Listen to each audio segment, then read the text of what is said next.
Colossenses capítulo 3, versículo 15 ao 17. Que a paz de Cristo seja o juiz em seu coração, visto que para vocês foram chamados para viver em paz, como membros de um só corpo, e sejam agradecidos. Habite ricamente em vocês a palavra de Cristo, ensine e aconselhem-se uns aos outros com toda a sabedoria, e cante salmos, hinos e cânticos espirituais com gratidão a Deus em seu coração.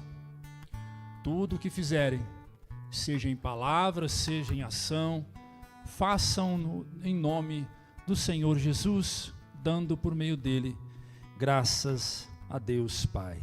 Amém? Pode se assentar. Nós estamos diante de uma carta que Paulo escreve à igreja de Colossos, os Colossenses. Esta cidade, Colossos, para você que não sabe, a título de curiosidade, ela estava localizada em uma província da antiga Frígia, que hoje é a atual Turquia. Havia 3 cidades que contemplavam essa região: Colossos, Laodiceia e uma terceira por nome Hierápolis. Paulo escreve essa carta e ela tem 2 propósitos. O primeiro propósito é para disciplinar, é para doutrinar. E o segundo propósito é para exortar. Ela tem 4 capítulos, 2 capítulos primeiros é exatamente isso, doutrinação, e os 2 últimos capítulos é para exortação. São lições valiosas que saem como um rio de vida para as nossas vidas. Eu gostaria de chamar a sua atenção para as Escrituras essa noite, amém? O Espírito de Deus está aqui, amém? Ele tem falado desde o primeiro minuto que você chegou nesse lugar, amém? Havia um perigo muito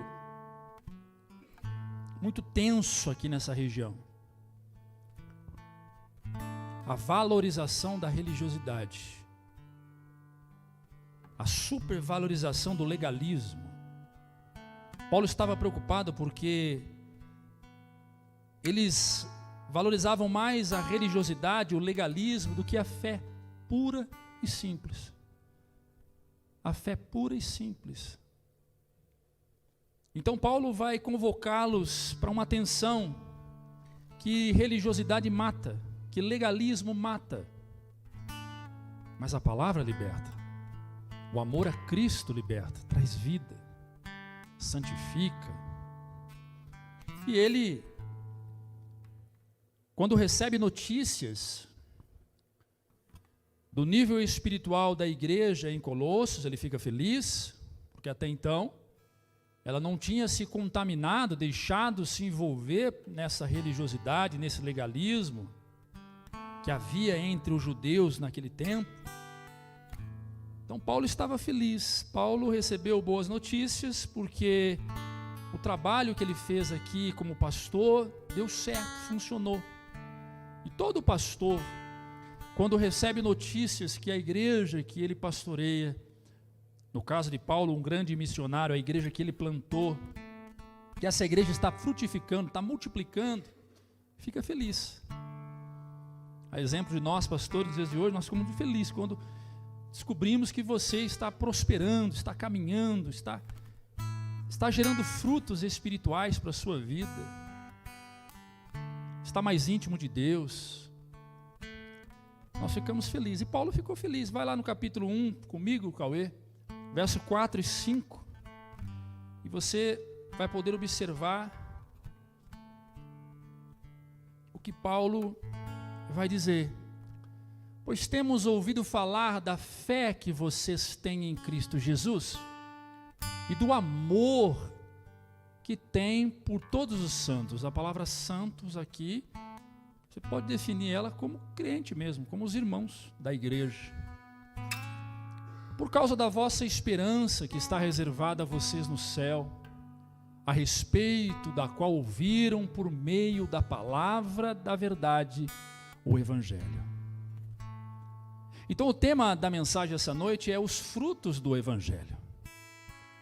O que o ouvir do Evangelho produz em nossa vida? O que de fato acontece quando você está sentado aí, recebendo esta palavra? O que de fato acontece em nosso coração, em nossas vidas? Então Paulo está alegre, porque ele ouviu falar do tamanho da fé desse povo. E esse texto que nós lemos, ele traz a característica do crente genuíno. Característica de um crente genuíno. Você vai dizer, pastor, o que é crente mesmo? Aquele que crê verdadeiramente em Cristo. Crente significa crer. Olha o que diz o texto. Pois temos ouvido falar da fé que vocês têm em Cristo Jesus. A primeira característica de um crente é não dividir a sua fé com mais nada a não ser com Cristo. O seu culto, ele é teocêntrico. A sua adoração é apontada para a cruz, para Cristo. Não existe nada entre você e Cristo. Cristo é o seu único mediador entre Deus e a terra. Você aqui, Deus lá e Cristo no centro. Nada tirava a atenção deste povo e nada pode tirar a minha e a sua atenção. Nada pode roubar a nossa atenção. O nosso dinheiro não pode roubar a nossa atenção.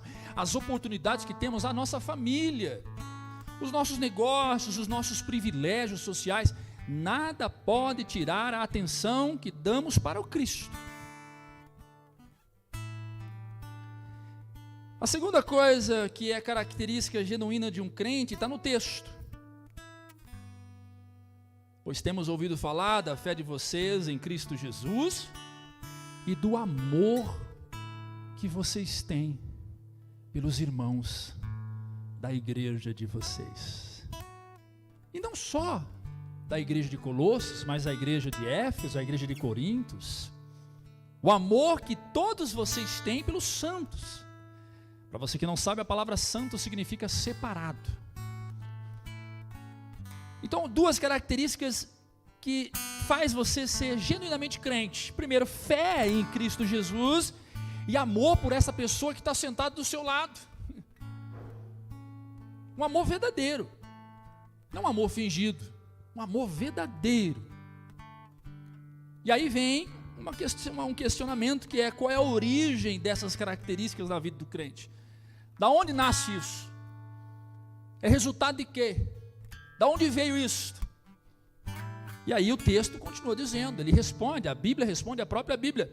Veja, pois temos ouvido falar da fé que vocês têm em Cristo, do amor que vocês têm pelos santos. Por causa é origem, querido.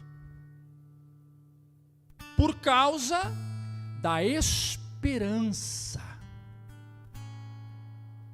de que está reservado para vocês lá no céu. Então a primeira coisa que impulsiona o crente a ter fé em Jesus e a amar os santos é que ele sabe do que está reservado para ele após a morte. Não é se encarnar, meu amado. Se reencarnar, não é, meu amado, não é. Não existe vida após a morte nessa terra, querido. Lá na porta do cemitério de Araxá, aqui em Araxá, está escrito assim: lembra-te que tu és pó. E Salomão vai dizer: do pó tu veio, e do pó, e para o pó tu voltarás. Então a nossa esperança é acordar com Jesus. É fechar os olhos aqui, acordar com Ele. É por isso que eu creio em Jesus. É por isso que você crê em Jesus. É por isso que eu e você nos amamos. E tudo isto só acontece em nós por uma outra causa, e é a causa primária. O texto ainda continua dizendo, vai lá, volta para o texto. A respeito da qual ouviram por meio da palavra da verdade, o Evangelho. tudo que eu e você temos de esperança, tudo que eu e você compreendemos do amor do Pai, vem pela pregação da palavra, do Evangelho. Evangelho, para quem não sabe, significa boas novas de salvação. Se você quer conhecer Jesus, aceite o Evangelho, receba o Evangelho na sua vida, aceite a palavra de Deus para o seu coração, deixa fluir, deixa entrar em você. O Evangelho, quando é bem recebido, de forma sincera, quando é acolhido por quem ouve, de forma sincera, ele gera frutos. Veja o versículo 6 do capítulo 1 de Colossenses.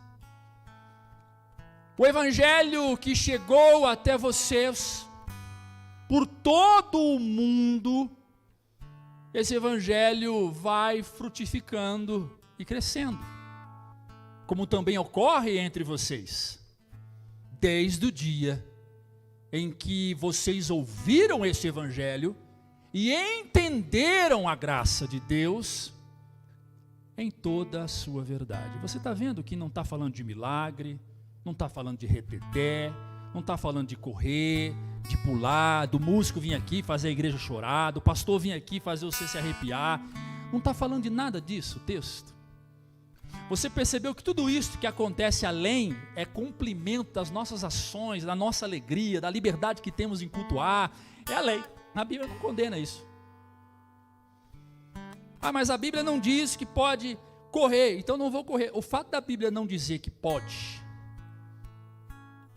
presta atenção, o fato da Bíblia não dizer que pode ou não pode, ou melhor, o fato da Bíblia não dizer que pode, isso não me dá o direito em determinar e criar uma nova doutrina e dizer não pode. Não é? A Bíblia não diz nada, então já que a Bíblia não diz nada, eu vou criar uma nova doutrina. Não, querido, você não precisa criar uma nova doutrina. Se submete à doutrina que existe. Se a Bíblia não diz, vamos para a palavra de Paulo, tudo me é lícito, mas nem tudo me convém. Tudo me é lícito, mas nem tudo me convém. Existem coisas que são de fato inconvenientes. Será que eu devo fazer? Será que é lícito? É lícito, mas é inconveniente. Bater palma é lícito? Ah, não há um texto bíblico que fala que pode bater palma. Ah, o Salmo 145 diz: batei palmas todos os povos. Mas se nós voltarmos para o contexto, vamos descobrir que de fato essas palmas não é para Deus, nunca foi. Essas palmas de fato é para quando o rei estava sendo empossado, estava sendo ungido, aí o salmista diz: batem palma todos os povos, para o rei. Então eu posso aplicar isso no culto? É lícito? Ou é lícito? Convém ou não convém? É inconveniente? Não, pastor.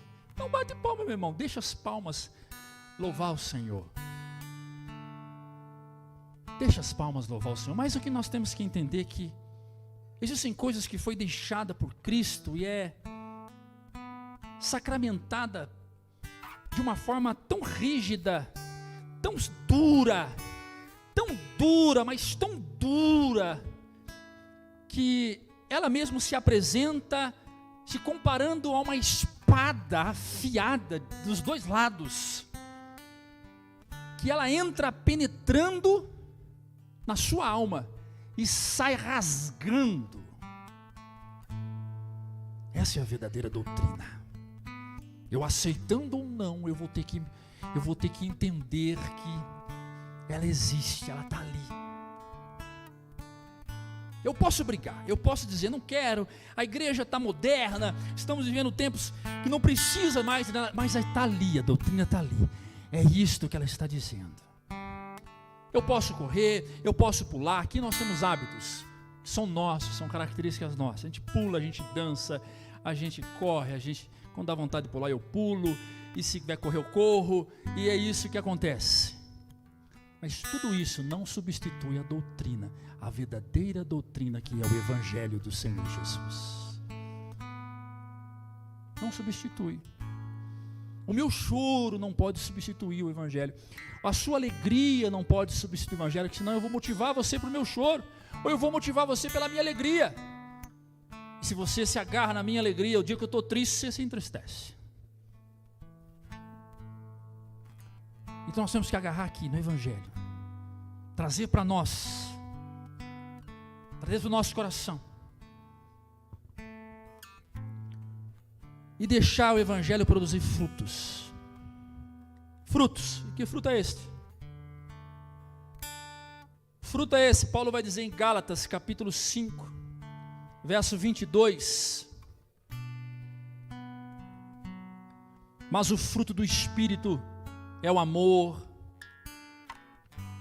a alegria, a paz, paciência, amabilidade, bondade, fidelidade. Isso é o fruto.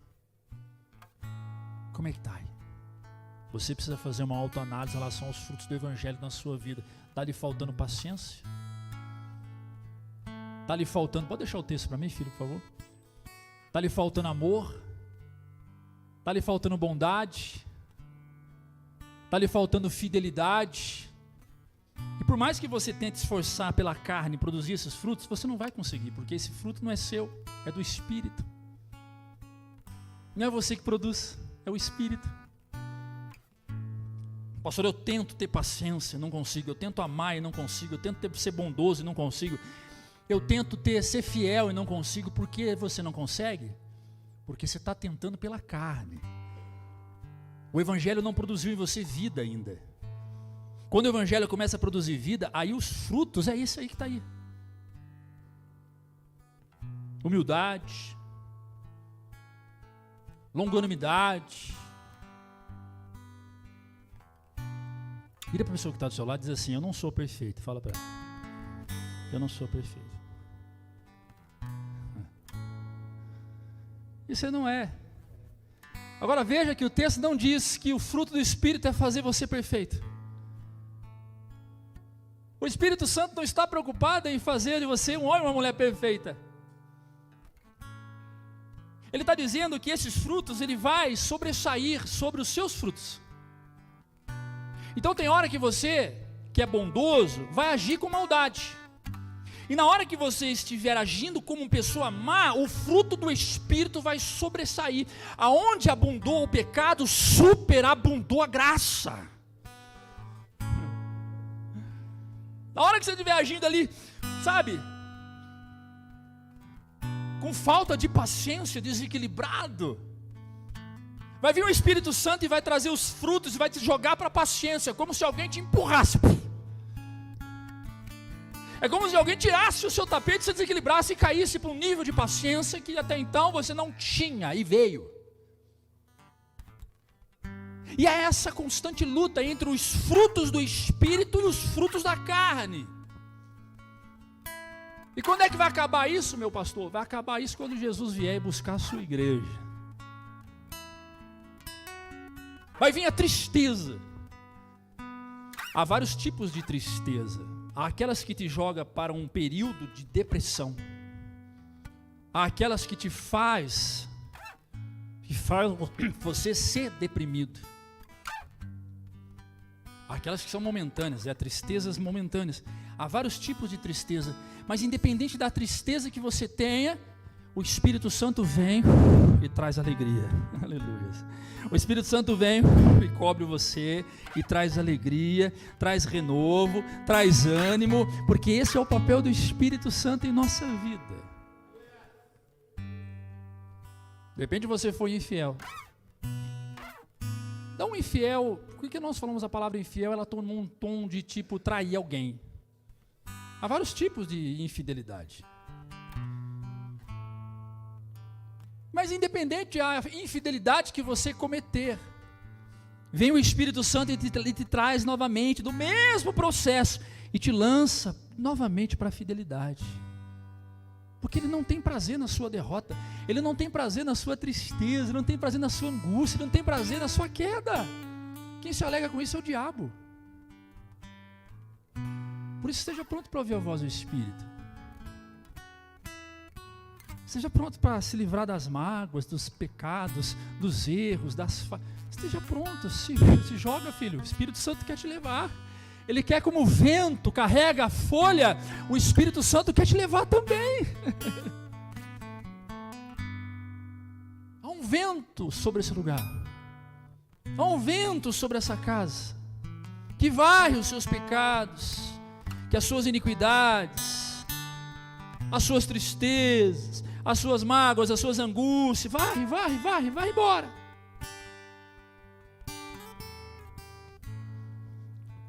Quem recebe o Evangelho produz frutos. E claro, Paulo, entendendo tudo isto, ele vai orar pela sua igreja. Deus, quando me deu essa palavra, eu comecei a pontuar algumas coisas, eu coloquei aqui essa oração: todo pastor deve fazer para as suas ovelhas. Ela é exemplo para todo pastor. Capítulo 1, verso 9. Do 9 ao 14, oração do apóstolo Paulo aos irmãos de Colossenses. Capítulo 1, verso 9, do 9 ao 14. Veja: por essa razão, desde o dia em que ouvimos, ele pode usar isso no singular, porque quando ele fala isso, provavelmente Lucas estava com ele, mas especificamente usando Paulo aqui, por essa razão, quando eu ouvi a respeito de vocês, eu não deixei de orar por vocês. E na minha oração foi assim: eu pedi a Deus que vocês sejam cheios do Espírito, do pleno conhecimento da vontade de Deus. Sejam cheios de toda a sabedoria e entendimento espiritual, para que isso, desta forma, vocês vivam de maneira digna no Senhor, e em tudo possam agradá-lo, frutificando em toda boa obra, crescendo no conhecimento de Deus, e sendo fortalecido dia após dia, com o poder de acordo com a força e a glória de Deus, para que tenham toda perseverança e paciência, com alegria. Eu continuo orando e dizendo para Deus: Pai, estou feliz, eu dou graças ao Senhor, que tornou esta igreja digna de participar da herança dos santos, ou seja, de entrar no reino de luz. Pois ele, Jesus, o Senhor, nos resgatou do domínio das trevas e nos transportou para o reino do seu Filho amado, em quem temos a redenção, a saber, o perdão dos pecados. Amém. Oração de um pastor feliz com a sua igreja. Essa é a oração que todo pastor tem que fazer para a sua igreja. Essa é a oração que é exemplo para mim. É a oração que eu faço por você, pela sua vida, pela sua família, pela sua casa. Essa oração é consequência das notícias recebidas pelo apóstolo Paulo, e eu classifiquei 4 pontos importantes nessa oração. Primeiro, está no versículo 9. Por esta razão, desde o dia em que ouvimos, não deixamos de orar por vocês e de pedir que sejam cheios do pleno conhecimento da vontade de Deus, de toda a sabedoria e entendimento espiritual. Paulo está dizendo que o desejo dele é que a igreja tenha inteligência espiritual para entender a vontade de Deus para a sua vida. Está faltando inteligência espiritual para muita gente que não sabe a vontade de Deus para a sua vida. Paulo está orando por estas pessoas e dizendo: faça essas pessoas serem inteligentes espirituais para entenderem a sua vontade, ó Pai. É muito simples você entender a minha vontade como seu pastor, mas como é complexo entender a vontade do Pai. Como é difícil entender a vontade de Deus. Por que essa dicotomia? Por que isso, pastor? Porque nós entendemos facilmente o que o Senhor quer, mas ora é difícil entender o que Deus quer.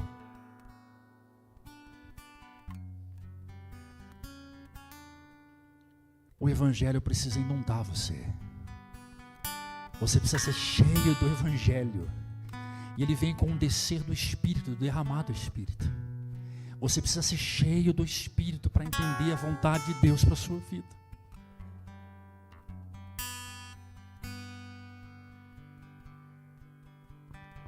E é muito doloroso, porque nessa caminhada a gente vai cruzando com pessoas que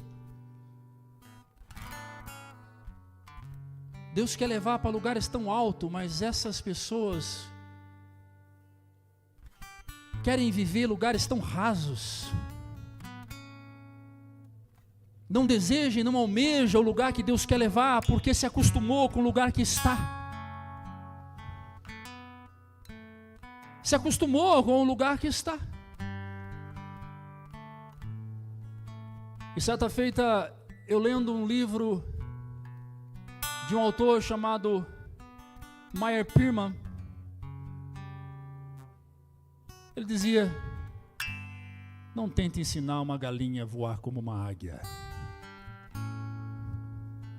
Você só vai se desgastar. E Meyer Pearman, pastor, falando com pastor. Se ele estivesse aqui, ele diria: pastor, não se desgaste ensinando um frango a voar.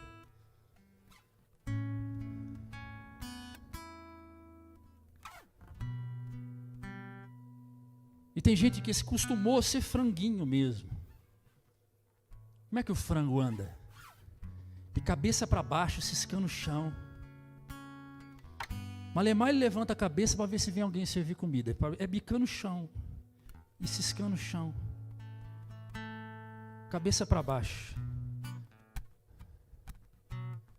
E como é que a águia voa? Cabeça para cima, olhando para frente. Sempre alto. Sempre alto. Onde é que a águia faz o seu ninho? No lugar mais alto da montanha. É lá que ela pousa, é lá que ela fica, é lá que ela desce. E quando eu vou para o texto, eu vejo Isaías dizendo: o Senhor me renovará as minhas forças como águia, voarei. Eu falo: Deus, traga essa inteligência espiritual para muitas pessoas. Traz esse derramado espírito para muitas pessoas.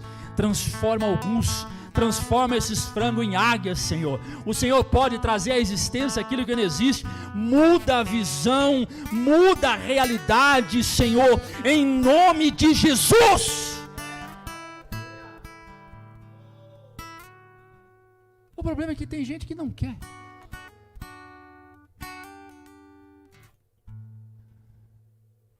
Tem gente que não quer. Eu acostumei com o raso, eu já acostumei com esse canteiro aqui. Todo dia, meio-dia, cai milho. Eu como meu milho e está tudo certo. Eu como o farelinho aqui, está bom para mim.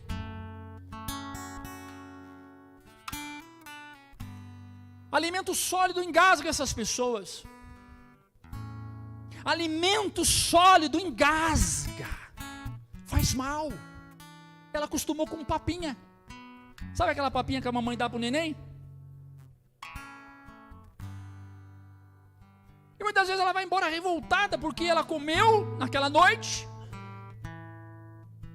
Num prazo de 2 horas que é o culto, ela comeu, regurgitou e vomitou e fez mal para ela. Ela sai da igreja passando mal. Sai criticando o pastor, sai criticando o líder de louvor, sai criticando o diácono, sai criticando todo mundo. Porque aquela palavra fez mal, porque ela está acostumada com papinha.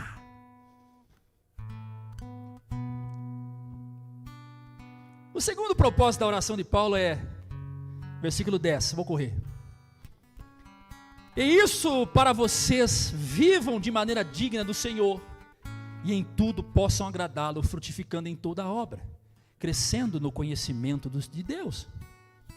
O desejo de Paulo para a sua igreja é que a igreja anda dignamente no Senhor. Está faltando homens dignos nessa terra, está faltando mulheres dignas nessa terra, não que aqui esteja faltando. Dignidade tem relação com características é caráter. Você está feita lendo uma mensagem do reverendo Hernandes Dias Lopes, ele citando a palavra de Davi a Salomão em 2 Reis. Quando Davi morre, antes de morrer, ele chama Davi, diz assim, ele chama Salomão e diz: filho, vem cá, filho, vem aqui, eu estou indo para a casa do pai, mas antes de ir eu quero te dar um conselho. Ele disse: o que é, pai? E Davi vai dizer para Salomão: seja homem.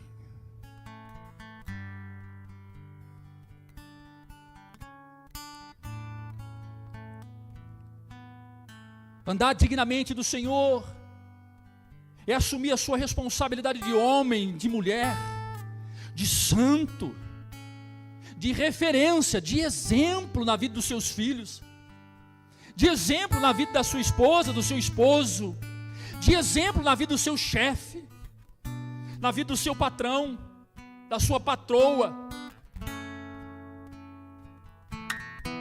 Andar dignamente é ter humildade, saber que quando você erra, e você sai do seu lugar e vai até a pessoa: eu errei contra você, ou você errou comigo, vamos nos acertar, vamos nos perdoar. Dignidade é você saber que está devendo e procurar quem está devendo e dizer: olha, eu devo, não consigo te pagar tanto, mas eu posso te pagar pouquinho, está aqui, eu quero te pagar porque eu não quero ficar devendo nada para você. Não é assim ou não? Dignidade é você saber que da sua boca procede 2 falar: sim, sim, não, não. O que passar disso é diabólico. Na oração de Paulo, Paulo deseja que a igreja dele seja uma igreja digna no Senhor. Há um nível de imaturidade espiritual tão grande nas igrejas de hoje. Elas estão cheias, mas são igrejas imaturas. E eu louvo a Deus quando eu vejo palavras como foi dada aqui hoje, de pessoas movendo o seu lugar, se dirigindo a outras pessoas, abraçando, se perdoando. Isso é maturidade espiritual. Eu conheço a igreja que pastoreio. Não conheço os seus erros, mas eu conheço a igreja que pastoreio. Demora para as coisas chegarem no meu ouvido, porque eu não fico correndo atrás de problema da vida de ninguém. Graças a Deus, você não vai me ver correndo atrás da vida, problema de ninguém. Mas eu conheço a igreja que eu pastoreio. Quem sabe essa pessoa que está do teu lado pisou no teu pé, sem querer, ou de repente por querer também, e está doendo até hoje. Seu dedão está lá inchadão. Você olha para o dedão, dói. Você olha para o dedão, dói. É só você olhar para o dedão, ele dói. Até então não estava doendo. Você olhou, doeu. O Espírito de Deus está dizendo: eu quero que você seja maduro, eu quero que você tenha inteligência espiritual, eu quero que você seja digno de mim. Então levanta daí e vai lá. E o que você faz? Se trava, se prende, se fecha. Então não é que o Espírito de Deus não falou com você, é que você não está dando vazão para o Espírito de Deus. Deixa o Espírito de Deus conduzir você. Deixa o Espírito Santo te levar. Aleluia. Você pode aplaudir o Senhor? Que dificuldade é essa?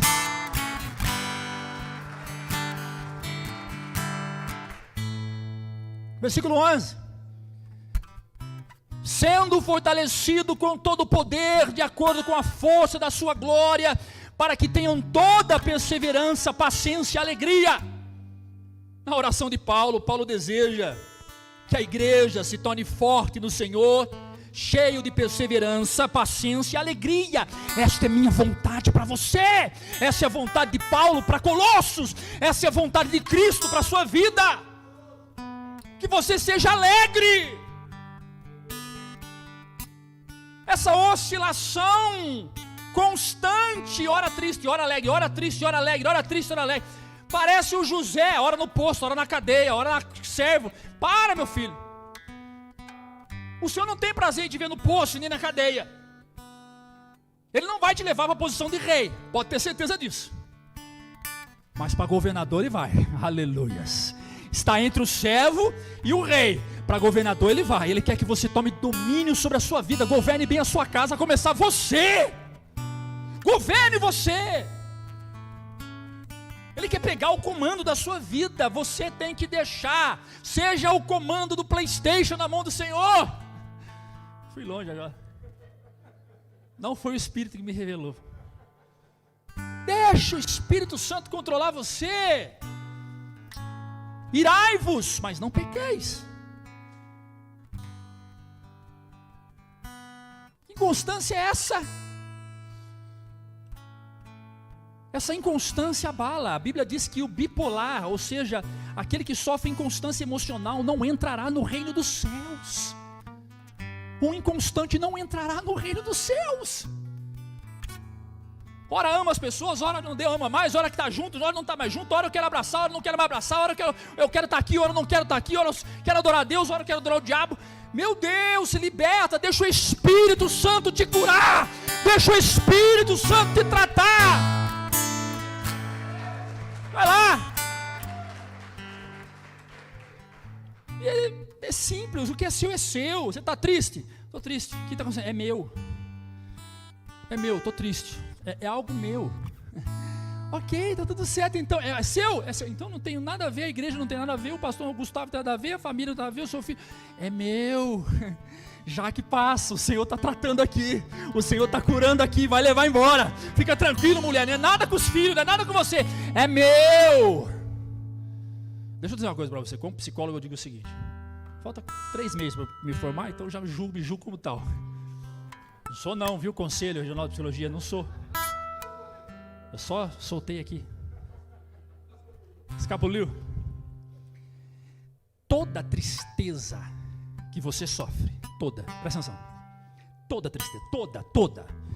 O marido te traiu, a mulher te traiu, alguém bateu em você, toda tristeza, ela é sua, não é do outro.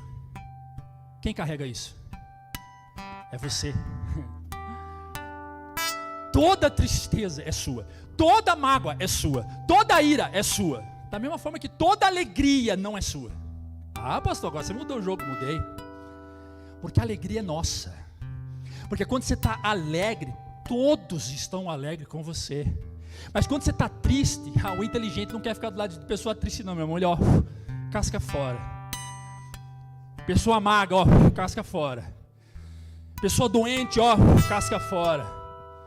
As pessoas que ficam do lado de você, não fica porque está empático com a sua tristeza, não. A pessoa que fica do lado de você, porque pode ter certeza, é Jesus levantando um médico na intenção de te curar. É meu, é seu. Se livra disso, no nome de Jesus. Você tem direito a ficar triste, você tem direito a ficar decepcionado, você tem direito a ficar chateado. Lembre-se, é seu. Então se livra disso. Deixa o espírito de alegria inundar você. Deixa o derramado espírito vir sobre a sua vida. Aleluia. Aleluia. E o último ponto que eu observo nessa oração, o versículo 12: dando graças ao Pai que nos tornou digno de participar da herança dos santos no reino da luz. Paulo quer que a igreja aprenda a dar graças a Deus por tudo que ele recebeu, pelo privilégio de estar nesse culto agora. Lá no Oriente Médio há muitos crentes que querem cultuar agora, não conseguem. A igreja perseguida se esconde em buracos para louvar ao Senhor. Tem trechos minúsculos da Bíblia, não tem um capítulo sequer da Bíblia, e choram e louvam a Deus. Sejam gratos por estar aqui, meu amado. Sejam gratos por servir ao Senhor, meu amado. Seja grato por acordar amanhã cedinho, 5 da manhã, para pegar seu ônibus no frio. Você está lá no ponto tremendo, acordando cedo para ir trabalhar. Seja grato a Deus pelo privilégio de servi-lo, de ir trabalhar, carregando dentro de você a presença do Espírito de Deus. Aleluias, aleluias. O Evangelho produz vida. O Evangelho nos orienta a buscar coisas novas, não desta terra. Muito se engana os teólogos da prosperidade quando diz que o Evangelho nos ensina a procurar as coisas desta terra. Não. Capítulo 3, verso 1 e 3, rapidinho. Ó, Paulo continuando. Nós estamos sintetizando o livro da carta aos Colossenses, até o versículo 3. Portanto, já que vocês ressuscitaram com Cristo, procurem as coisas que são do alto, onde Cristo está sentado à direita do Pai. Mantenham os pensamentos nas coisas do alto e não nas coisas da terra, pois vocês morreram para o mundo Agora a sua vida está escondida em Cristo, a sua vida está escondida em Deus. O Salmo 91 é maravilhoso. Ele diz: aquele que habita no esconderijo do Altíssimo, na sombra do Onipotente, descansará. Meu amado, vem cá. Descansar no Onipotente é maravilhoso. Agora imagine o Onipotente descansando em nós, repousando em nós, derramando sobre nós a sua paz, o seu refrigério, a sua alma. Que gostoso, que maravilhoso. Mas há uma coisa interessante aqui. Olha o que ele vai dizer. Põe o texto de novo. Lá o versículo 1. Procurem as coisas que são do alto. Você vai na língua portuguesa, procurar significa ir em busca de. Ir em busca de. Eu não consigo sair do lugar que eu estou para ir em busca de alguma coisa, se não haver um motivo principal. Algo que me motiva. A palavra motivo vem de motivar. Motivo. Aquilo que me motiva a ir. O cidadão que está desempregado, que acorda de manhã e pega um pacote de envelope com currículo e sai para a rua, o motivo dele é o quê? Eu preciso de um emprego porque o emprego me dá grana, senão não vou conseguir pagar as minhas contas. Então, o Paulo está dizendo aqui, procurem as coisas que são do alto. Qual é o motivo, Paulo? O que me motiva a procurar, Paulo? Aí o texto vai responder.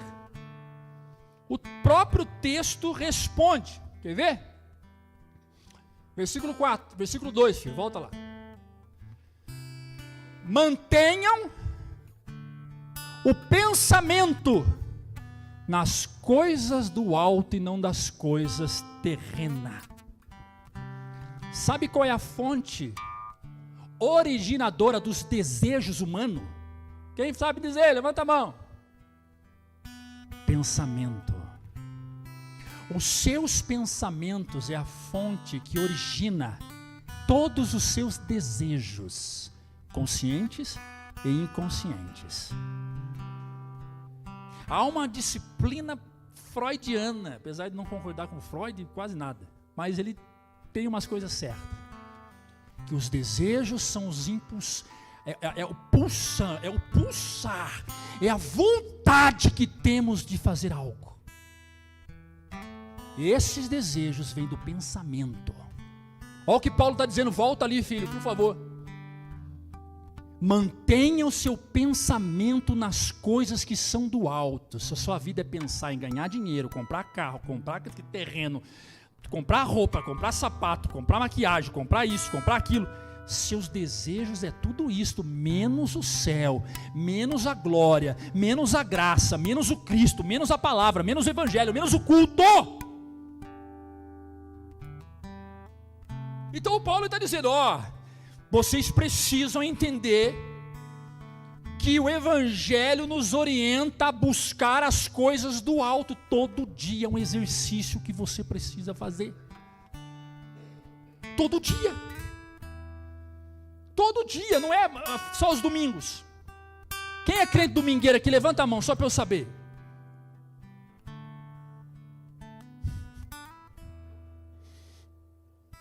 Louvado seja Deus pela sua vida. Que é crente todo dia. Crente no trabalho, crente na escola, crente na rua, crente no açougue, em todo lugar. Aleluias. Você precisa desejar. Desejar igual o salmista, no Salmo 42, versículo 1 e 2. Assim como a corça anseia pelas águas correntes, a minha alma anseia por ti. Sabe o que é isso aqui? Sabe o que ele está dizendo? A palavra alma no grego é psique. Psique é pensamento, é isso aqui, Ele está dizendo, assim como a corça anseia por águas, os meus pensamentos anseia por ti. Na minha cabeça eu penso em ti todos os dias. Olho para as minhas filhas e digo: louvado seja Deus pelas minhas filhas. Olho pelo meu emprego e digo: glória a Deus pelo meu emprego. Olho para o meu carro zero na garagem e digo: oxe, Deus é maravilhoso, porque eu podia estar andando a pé.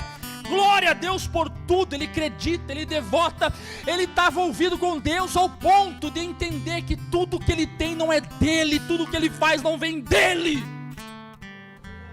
Isso é uma mente cheia do Espírito Santo. É o que está na palavra, não é que eu estou dizendo, Senhor. Que dificuldade é essa? E o Evangelho determina na vida do crente um proceder, uma nova cultura. Agora segura essa aí. Segura. Aqui não é relatividade, subjetividade. Aqui é ou não é. E ponto final. E no final você sai brigando com a Bíblia. Quiser rasgar a página que está aqui esse texto, rasga. Não tenho nada a ver com isso aqui. Eu só pratico. Tento, me esforço, corro atrás todo dia. O Evangelho determina uma vida, um proceder diário, uma conduta. Capítulo 3, verso 15. Vou correr. Vai lá, filho. Que a paz de Cristo seja o juízo em seu coração. Nós lemos esse texto, lembra?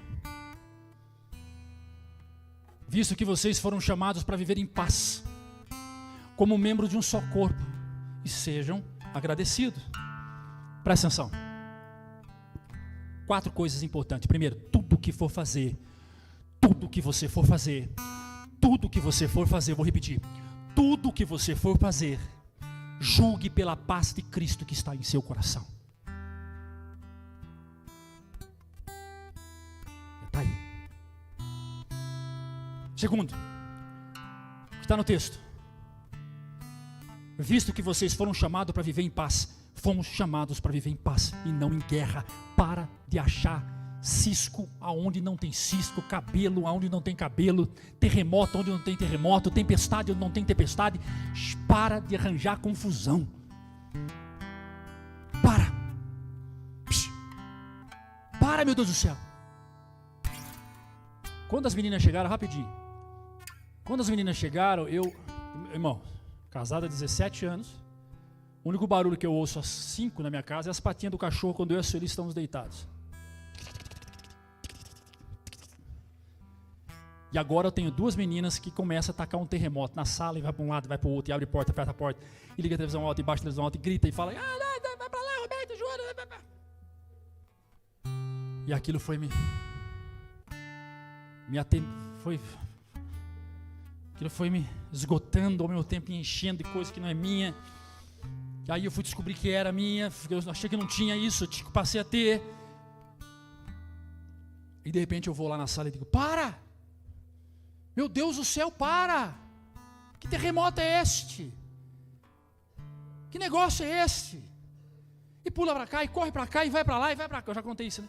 E vai para cá, e... A Roberto olha para mim e diz: papai, nós é criança.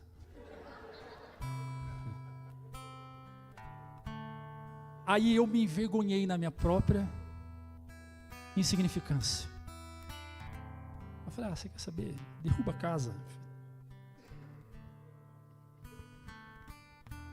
Fomos chamados para viver em paz.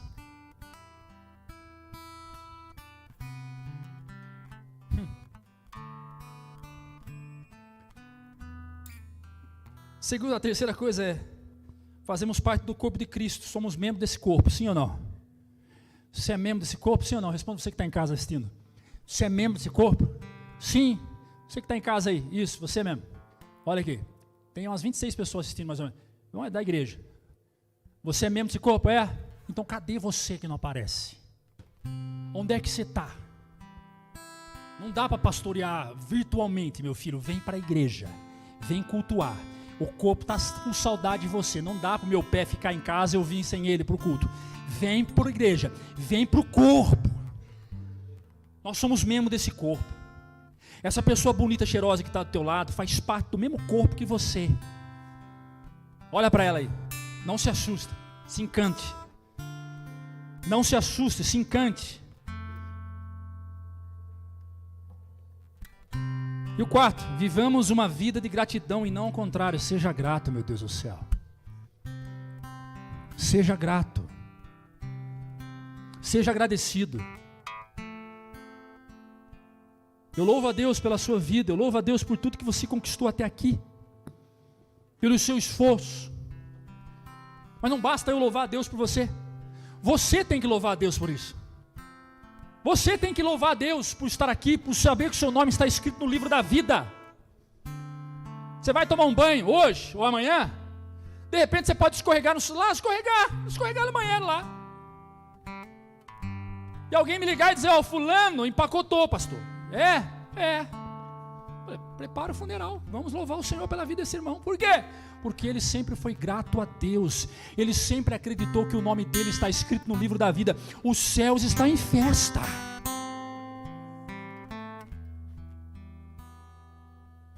Quais são os motivos que você tem para se entristecer? Muitos, né? Eu tenho um punhado lá em casa, está em cima da mesa, para amanhã, vence amanhã. Gera tristeza? Gera. Mas os motivos da minha alegria é muito maior do que a minha tristeza. Olha para mim, todos vocês. Olha aqui para mim. Não tenha vergonha de olhar para mim. Olha para mim. Olha para mim. Tem gente que tem dificuldade de olhar para mim quando eu estou pregando. Eu não sei se a palavra está envergonhando tanto o sujeito, a pessoa, que ele fica encolhido, só falta entrar debaixo do banco. Levanta a cabeça e diz, é comigo que Deus está falando essa noite. Porque como o pastor bem disse, não tem ninguém perfeito aqui. Deus está falando com o pastor e com a igreja toda. Olha, presta atenção aqui. Seja grato a Deus por tudo que Ele tem feito na sua vida. Seja grato, meu Pai do céu, seja grato. Eu fui visitar um amigo, irmão de uma obreira nossa que está com câncer no cérebro. Está não, foi curado, Deus curou ele, em nome de Jesus. Foi o Eduardo orar por ele. E ministrando cura sobre a vida dele, ministrando a palavra sobre ele. E a gente via no olhar dele o desejo de ser curado. Aquela vontade de ser curado. O câncer não é no dedinho da mão. O câncer não é numa perna, que você corta a perna e está resolvido. O câncer é na cabeça. Qualquer área do corpo é menos vulnerável do que a cabeça. Eu orei por ele. Ele aceitou Jesus na vida dele, amém? Eu estou feliz porque ele aceitou Jesus mesmo. Oramos a oração de confissão, ele aceitou Jesus, aquele homem aceitou Jesus. Eu disse para a irmã dele, falei, fica tranquila, se Deus levar, se fechar o olho agora, vai acordar com Jesus, porque é o Deus que eu creio. E aí eu olho para mim, olho para vocês que estão aqui, saudáveis. Oh Jesus, seja grato por isto. Você vai sair andando por essa porta. Meu pai está em casa todo atrofiado, na cadeira de rodas. Você pergunta para ele, papai, você é grato? Ele diz, sou grato a Deus. Sou grato a Deus por tudo. Seja grato a Deus. Tem um casal que veio congregar com a gente. Eu disse para os dois, falei, motivo para vocês não ficarem na nossa igreja tem um monte, é só começar a olhar para os nossos erros. Mas motivo para ficar também tem um monte, muito mais que isso. Tem o amor, tem a palavra, tem a fé, tem o carinho. Aleluia, seja grato, irmãos.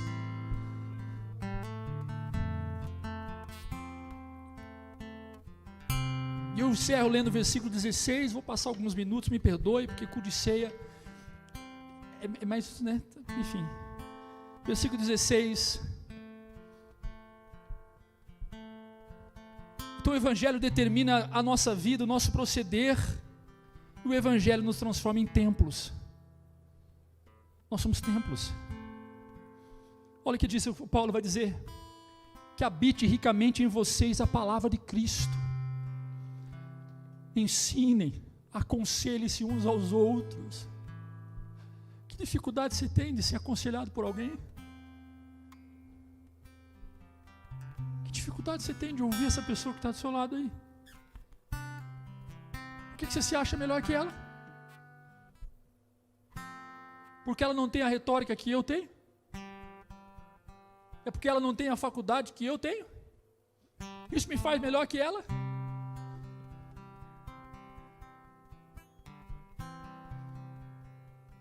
Habita em vocês a palavra de Cristo.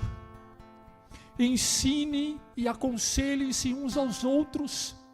Agora presta atenção. Com toda sabedoria. E cantem salmos, hinos e cânticos espirituais com gratidão a Deus em seu coração.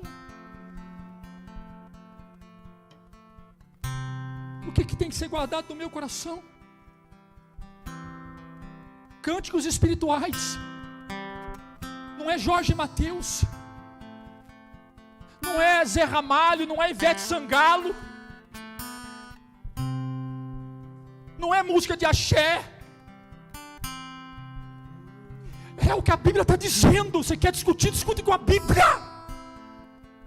Não me julgue, julgue a palavra. Se você quer fazer a sua casa uma boate, o problema é teu. A Bíblia diz que no seu coração tem que ter hinos, salmos e cânticos espirituais.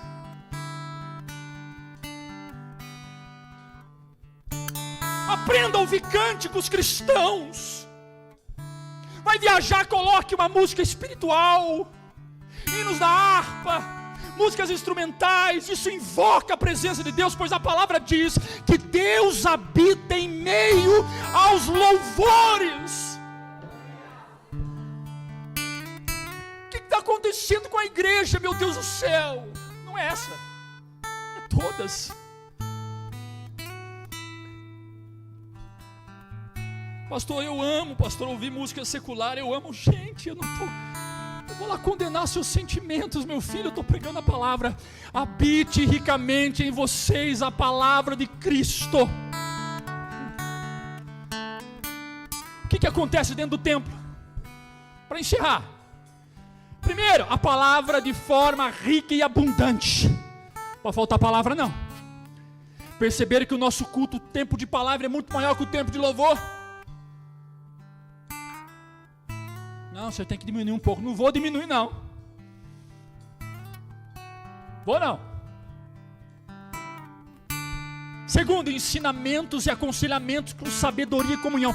Vai dar conselho para essa pessoa que está ao teu lado. Seja sábio e não esqueça que você tem comunhão com ela.